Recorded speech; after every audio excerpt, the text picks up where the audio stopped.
Viewers, मैं आज बड़े इंटरेस्टिंग टॉपिक को आज आपके साथ शेयर करने जा रहा हूँ। मिस्टर काशिफ हैं जो कंट्री हेड हैं पाकिस्तान में सोलर स्कॉलर ट्रेडिंग कंपनी के हवाले से अपनी सर्विसेज दे रहे हैं। हम इनसे आज टेक्निकल तरह की कुछ गाइडेंस लेंगे कि सोलर सिस्टम में कितने कंपोनेंट्स यूज़ होते हैं, क्या उनकी टाइप्स होती हैं, क्या उनकी कॉस्टिंग्स होती हैं, हम अपनी अमाउंट को कब रिकवर कर सकते हैं। शख्स प्लान करता है कि अपने घर में सोलर इंस्टॉल करे, तो कौन कौन से मेन कंपोनेंट्स हैं या कौन कौन सी मेन चीज़ें हैं जिसको परचेज़ करनी पड़ेंगी। ठीक है sir, if you talk about solar components, तो बेसिकली इसमें जो सबसे ज़्यादा अहमियत के हामिल हैं वो 3 कंपोनेंट्स हैं। उनमें सोलर पैनल्स आ जाते हैं, सोलर इन्वर्टर आ जाते हैं और बैटरीज आ जाती हैं। अब मैं सोलर पैनल के हवाले से बात करूंगा कि सोलर पैनल में डिफरेंट टाइप्स हैं, उनके डिफरेंट ब्रांड्स हैं, उनकी डिफरेंट कैटेगरीज़ हैं, same as it is inverter के साथ भी और बैटरीज़ के साथ भी है।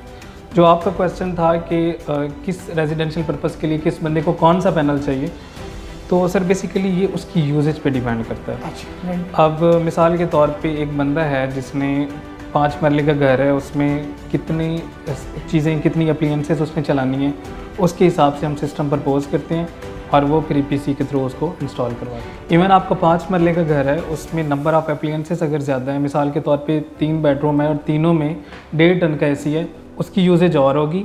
इवन एक 10 मरले का घर है लेकिन उसमें सिर्फ 2 टन के AC लगे हुए हैं, तो उसकी यूजेज और होगी। तो हम बेसिकली सिस्टम प्रपोज इस तरीके से करते हैं कि उसका जो बिजली का बिल है उसके हिसाब से यूनिट देखते हैं, यूनिट्स को वाट्स में कन्वर्ट करते हैं, उसके हिसाब से उसको किलोवाट के हिसाब से सिस्टम प्रपोज करते हैं। 1 किलोवाट में 1000 वाट्स होते हैं एज यू नो, तो उसके हिसाब से मोस्ट प्रोबेबली 5 to 10 किलोवाट जो है ना, वो एक नॉर्मल घर के लिए, एवरेज घर के लिए सिस्टम हम प्रपोज करते हैं। कितने AC चल जाते हैं?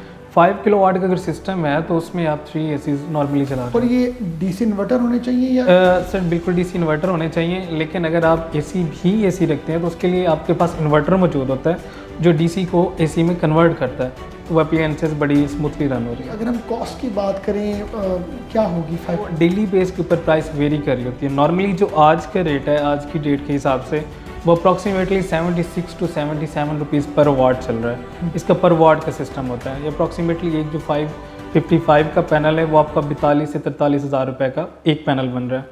और अगर हम 5 किलोवाट की बात करें तो उसमें आपको तकरीबन 6 किलोवाट में नॉर्मली आपके 12 पैनल लग रहे होते हैं। 5 किलोवाट में आप 10 पैनल अगर कंसीडर करते हैं, 9 या 10 लगते हैं, तो उसमें इसके अकॉर्डिंगली आपको देख लें कि 5 लाख के आपके पैनल बन रहे हैं। इसमें अगर हम बात करें इन्वर्टर की, तो वो कौन सा है? सर इन्वर्टर आजकल मार्केट में इन है, काफ़ी सारे इन्वर्टर्स हैं। इन्वर्टर बेसिकली 3 तरह के हैं, ऑन ग्रिड है, हाइब्रिड है, ऑफ ग्रिड है। कस्टमर होते हैं 2 तरह की, उनकी डिफरेंट पेन होती है। एक कस्टमर आता है जो अपनी कॉस्ट इकोनॉमी को देखता है, वो कहता है जी मैं बिजली के बिल से बड़ा परेशान हूँ जी, मुझे इसको सॉर्ट करके दें। दूसरा कस्टमर आता है, वो कहता है जी मुझे अवेलेबिलिटी ऑफ लाइट चाहिए, मैं इंडिपेंडेंट हो जाऊँ, मेरी लाइट नहीं जानी चाहिए। Getting my point. एक बंदे को प्राइस थोड़ी सी वो टीज़ कर रही है, एक बंदे को अवेलेबिलिटी टीज़ कर रही है। जो प्राइस वाला बंदा है उसके लिए सूटेबल है on grid inverter. On grid ये होता है कि आपको सारा दिन आपकी जो जनरेशन है वो ऑन ग्रिड की बिजली के ऊपर ही चल रही है, आपका सारा सिस्टम, सारा निज़ाम, सारा मैकेनिज़्म उसके ऊपर चल रहा है। लेकिन if you talk about like availability of light, उसके लिए हम हाइब्रिड सजेस्ट करते हैं।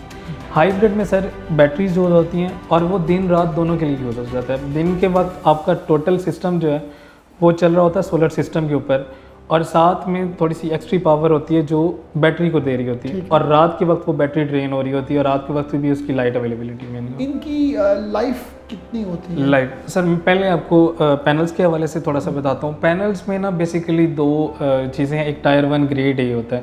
टायर 1 होता है कि आपके क्वार्टर में जो टॉप रैंकिंग में पैनल थे, जिनकी फाइनेंशियल वायबिलिटी अच्छी थी, जिनकी प्रोडक्शन मैसिव लेवल पे थी, वो टायर 1 में कंसिडर होते हैं।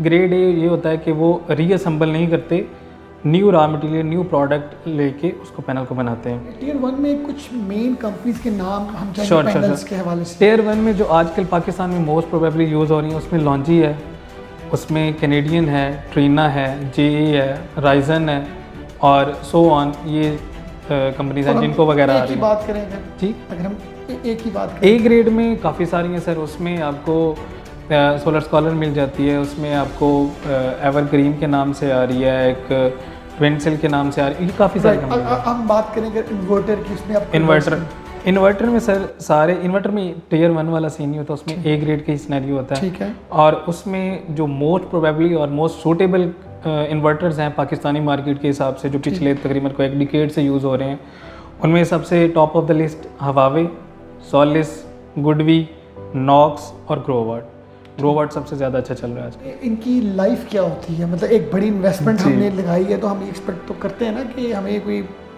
3 डिकेड्स हमें ये फैसिलिटेट। मैं समझ गया हूँ सर। इसकी जो लाइफ है ना, अगर पैनल की बात करें, पैनल्स की जो ग्रेड ए का पैनल है टायर 1 का, वो बेसिकली 10 से 12 साल उसकी वारंटी होती है और 25 ईयर उसकी लाइफ होती है। मतलब उनको कोई इशू होता है तो उसकी जो रिप्लेसमेंट है या उसकी जो गारंटी वगैरह वाला सारा सिनेरियो है, वो कंपनी 12 साल तक क्लेम करती है। उसके बाद उसकी लाइफ स्टार्ट हो जाती है जो 25 से 30 ईयर तक होती है। ये वेरी कर रही है डिफरेंट पैनल की तरह। इन्वर्टर की जो लाइफ है वो सर अप्रॉक्सीमेटली 5 ईयर्स है most of the case. Net metering क्या होती है और थोड़ा सा हमें गाइड भी कीजिएगा, ये किस तरह वापडा को जाता है? जी सर, बेसिकली इसमें नेट मीटरिंग जो है ना, इसमें बाई डायरेक्शनल मीटर यूज़ हो रहा होता है। नेट मीटरिंग का ये सिनेरियो जी डिफरेंट, ये जो सिंपल हमारा मीटर है ये इस तरह का नहीं होता। ये समझ लें कि एक सिंगल वे मीटर होता है जिसमें आप वापडा से इनटेक ले रहे होते हैं, उसमें आउटटेक भी दे रहे होते हैं। बाई डायरेक्शनल में ये होता है कि आपका एक सिस्टम लग गया है, सपोज़ करें आपको 5 किलोवाट की आपकी यूजेज है, आपने सिस्टम लगवाया है 10 किलोवाट का, ठीक है जी, वो एक्चुअल प्रोडक्शन दे रहा है 8 या 10 किलोवाट, 5 किलोवाट तो आप कंज्यूम कर रहे हैं। जो एक्सेस है वो आपकी बाई डायरेक्शनल मीटर के थ्रू रिवर्स बैक हो जाती है वापडा को। इसका एक प्रॉपर सर चैनल है, फाइल वगैरह बनवानी पड़ती है और एक मैकेनिज्म है, और ये हमें वापडा के थ्रू वापडा के थ्रू ही करने ऑब्वियस। उसकी 2 यूजेज होते हैं, या तो आप पी कार्ड्स के अदर देन पी कार्ड्स वो उसको आप यूज़ कर रहे होते हैं जो आपने डे टाइम में भेजी होती है वापडा को। अगर वो आप यूज़ नहीं कर रहे होते तो वो आपका जो इलेक्ट्रिसिटी बिल है वो माइनस करके हो जाता है। मतलब अगर हम बात करें समर के हवाले से तो बड़ा आइडियल है, धूप लग रही है, गर्मी है, तो विंटर में क्या है? ये बड़ा अच्छा सवाल किया आपने।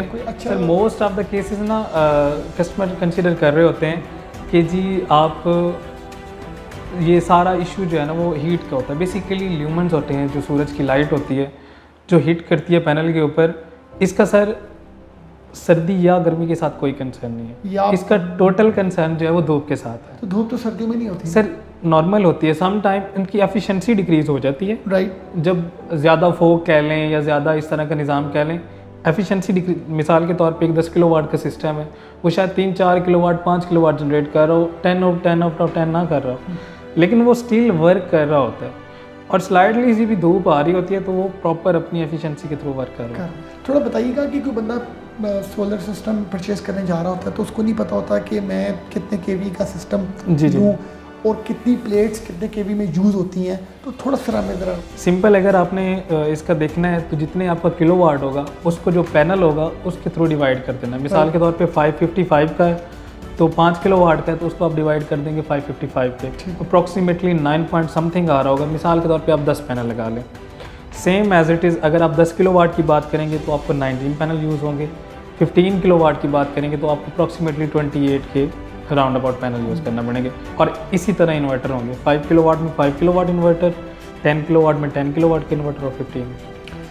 जाते जाते हमें एक चीज़ एडवाइस करें कि जो हम एक बड़ी अमाउंट इन्वेस्ट कर रहे होते हैं, ये कितने सालों के बाद हमें रिकवर होती है? ROI, अगर आप सर ROI की बात करें जिसको रिटर्न और इन्वेस्टमेंट बोलते हैं हम, तो ये अप्रॉक्सीमेटली अगर आपका फुल फ्लैट सिस्टम यूज़ में है तो विद इन 3 ईयर्स ये आपकी सारी इन्वेस्टमेंट आपको रिटर्न बैक कर देता है। ये हाइब्रिड कह रही है? ऑन ग्रिड की बात करें, हाइब्रिड भी सेम एज इट इज़। ये आपको with in 3 to 4 maximum 4 years ये आपको सारी ROI आपको रिटर्न कर देता है।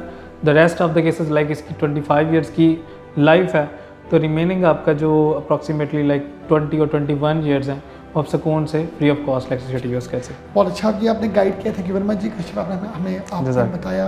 व्यूअर्स मैं उम्मीद करता हूँ कि आपके लिए इन्फॉर्मेशन बड़ी फ्रूटफुल होगी। वंस अगेन बहुत शुक्रिया।